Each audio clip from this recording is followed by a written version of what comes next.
Adaptasi kebiasaan baru atau kenormalan baru saat pandemi diberlakukan di tempat ibadah. Sejumlah gereja di Palembang mulai memberlakukan ibadah secara langsung, namun dengan tetap menerapkan protokol kesehatan ketat, seperti dilakukan di Gereja HKBP Palembang.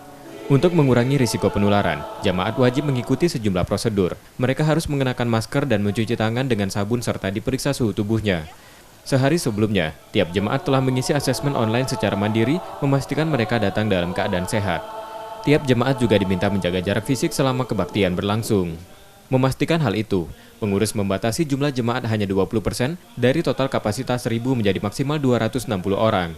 Dari pengukuran suhu tubuh, jemaat melakukan cuci tangan dan kami menyediakan protokol teknik pencucian tangan yang baik dan benar, itu ada 7 langkah di tempat pencucian tangan.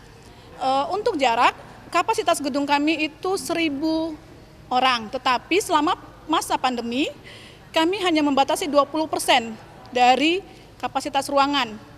Berarti hanya kami membatasi 260 orang maksimal. Meski sudah ada peribadatan langsung, jemaat yang tak dapat hadir mengikuti secara daring. Meski suasana kebaktian di tengah pandemi sedikit berbeda, namun hal itu tak mengurangi rasa hikmat dalam menjalankannya. Rizky Nurmizan, Kompas TV, Palembang.